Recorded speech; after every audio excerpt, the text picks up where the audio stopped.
Good afternoon, citizens of YouTube. I'm Adam Steele for the Hot Pulse Studios, and today we're going to be reviewing Kazrog's new ValvEQ mastering EQ plugin. Evening everyone, here I am at home again talking about Kazrog's ValvEQ. I've got a project set up. If you watched the routing tutorial I did for Reaper recently, I'm going to use the same project because I'm going to use ValvEQ on the master bus just to show you some of the things it's capable of. It's quite subtle but really quite effective, so let's get straight onto it. So this is ValvEQ. In front of me. This is the panel. So there's a little bit of a kind of a brushed aluminium type thing going on, brushed steel thing, and you can see there's a lot of knobs and buttons. Don't be put off by that.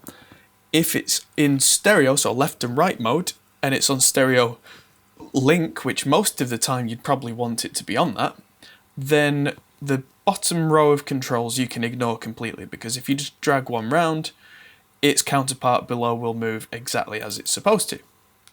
Now what this is, let's just turn this on, is a mastering EQ, which means it's very gentle, it's meant to not be noticeable, it's one of those very broad, kind of passive EQ style EQs in software, kind of like a Pultec kind of thing, although apparently not exactly the same, but the idea is very similar, where it's supposed to be musical, which is, it doesn't really tell you much, but what that means is that it's supposed to be kind of very broad, very gentle, say low end lift or high end lift, and it's not supposed to be a kind of a surgical tool. This is supposed to be something that you would use on a source that already sounds great and doesn't need any fixing. So I'm going to go ahead and play a little bit of the track.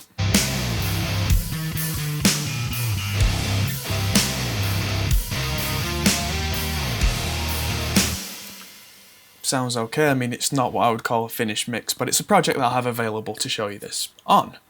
So let's start with the low cut, because a low cut, especially a gentle low cut, can be quite useful in a mastering context, because you might have stuff going on below 40 Hz or below 30 Hz that you're not even aware of, that you either can't hear on the headphones or can't hear on the monitors, that's just not helping out except for adding more level to the project so that you can't use compressors and limiters properly at the end, so you can't get the sound you're after, and you can't figure out why. Quite often it's because the ultra low sub stuff is muddying your mix up. So with a low cut, if I take this too far, you'll hear what's going on.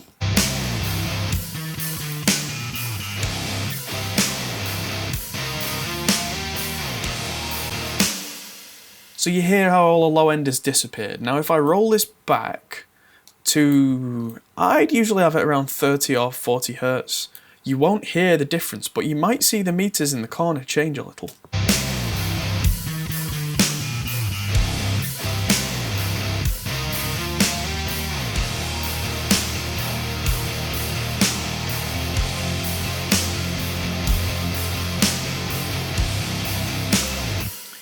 So this is one of those things where there's not a big audible change, but it's a very useful tool, because now any processing that I put after that will be kind of clearer.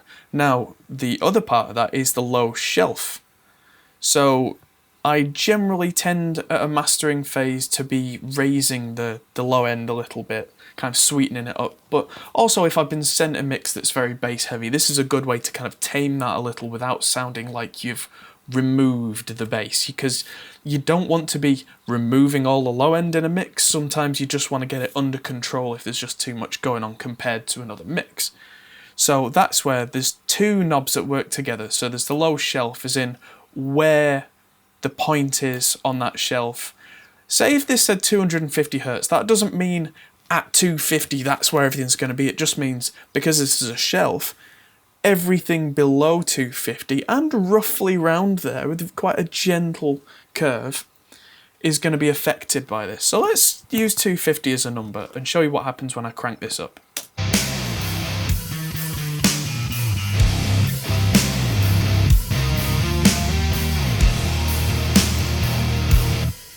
So you can hear that very quickly this is starting to sound tubby because I'm adding way too much. But what if I want to just add, I don't know, let's say half of what I just added at a slightly lower shelf.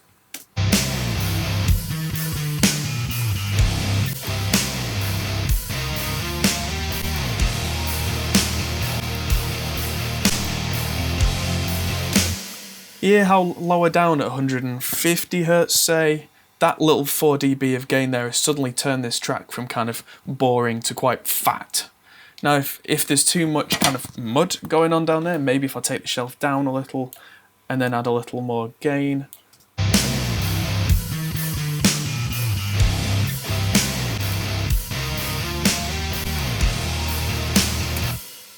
And that's something that's really quite nice. So let's look at the high end, because something that I've found that can really work on a mix in terms of getting it to focus, you know, get kind of much more sweet in the top end, which is something you would do after the mix is done, is if I crank up the high gain before I even look at the shelf, hit play, and then dial that high shelf down until it sounds nice and sweet without being piercing.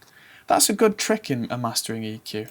Don't overdo it, but imagine the amount of high gain I'm adding here to be like when you spike an EQ to search for something when you're correcting.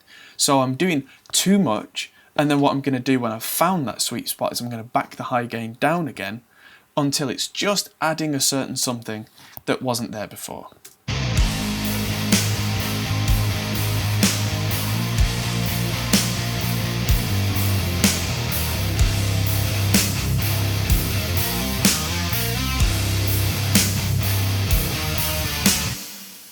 And you hear how that high end is now much more present. So if I back the high gain down, so it's half as much as what we've been doing, I'll turn off on and off the EQ, the engage button, and you'll hear the difference between before and after.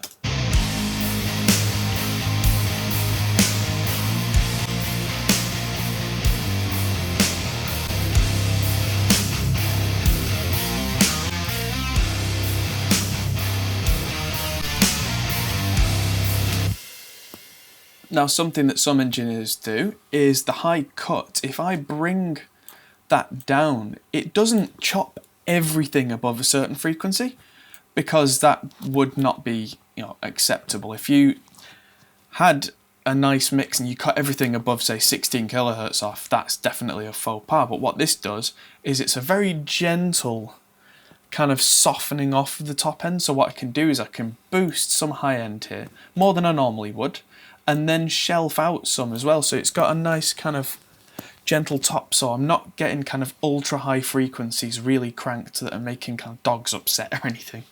And this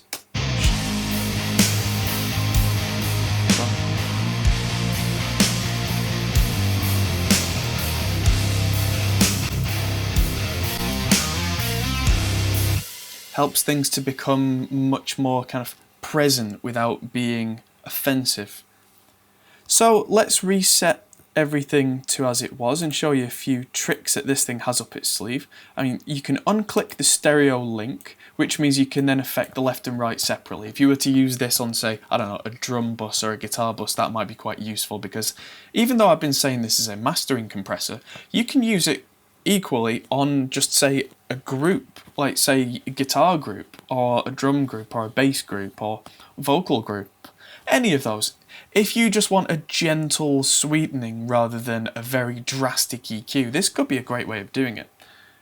Now, where this really has the tricks up its sleeve is with this button here, the mid-side button. Now, what that does, if you're not aware of mid-side, is in mastering, this is something we use quite a lot, where instead of thinking left and right, we'll change up the format so that it's everything that's down the middle and then everything down the outsides.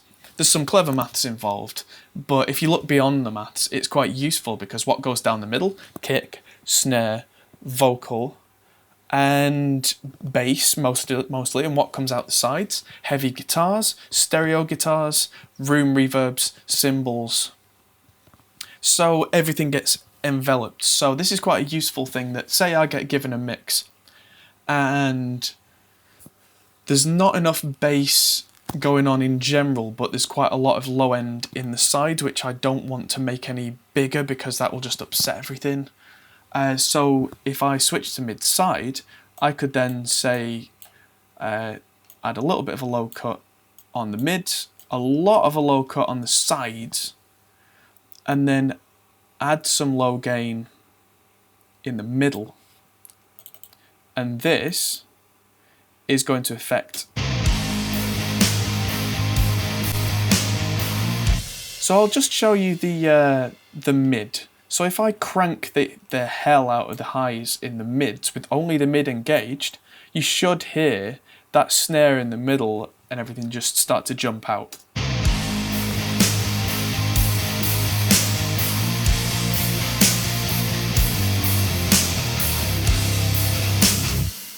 Hear how a bit of the hi-hats came through the middle there as well as the snare, because the hi-hats and the room mics go right across the stereo field. Everything that was in the middle there really jumps out.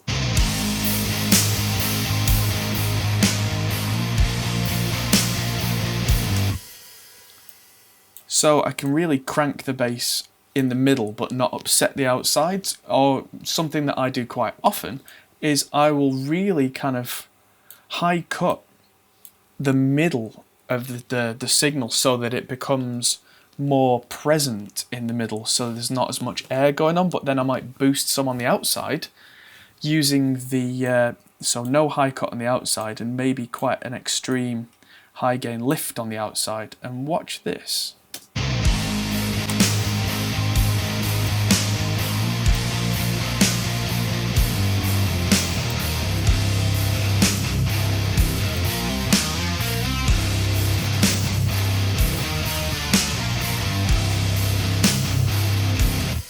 Now let's compare that to the original.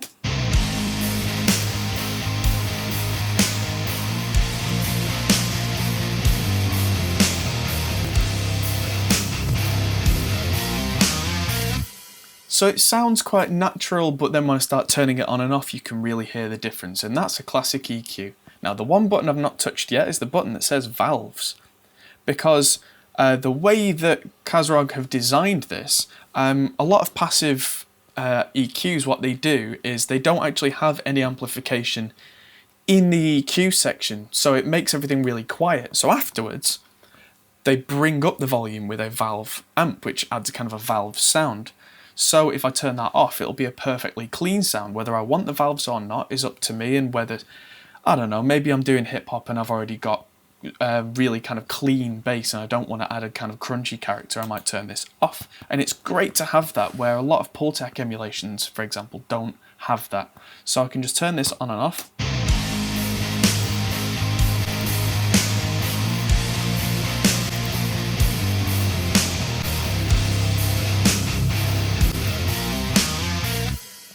And it's subtle there, but there's a certain kind of forwardness to the valve version. But maybe if I had a particularly clean mix, that might kind of disturb that. So it's great having the option to just turn that off.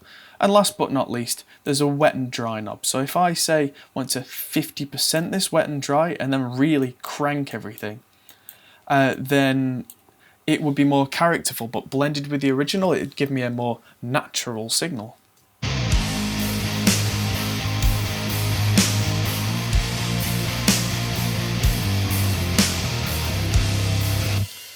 Might be great for going for some extreme settings to get some character out of those valves, but then blend it with the original so it's not overly done, so that the original characteristic is still there. So there's a lot to be said for a mastering EQ, and this seems to do the job very well. So I think I'll be using this quite a lot in my upcoming mixes. Hopefully you found this useful, and let's go back to the studio. Hope you found today's video useful. If you did, then check out our Patreon campaign. The link is going to be on the video, and that's going to help us to make more of these kind of videos. Subscribe to the channel if you haven't already to see more of these kind of tutorials, gear reviews, comparisons, and upcoming interviews that we have with British audio companies, which are going to be very interesting. I'm Adam Steele for the Hot Pole Studios. Thanks for watching, and I'll see you soon.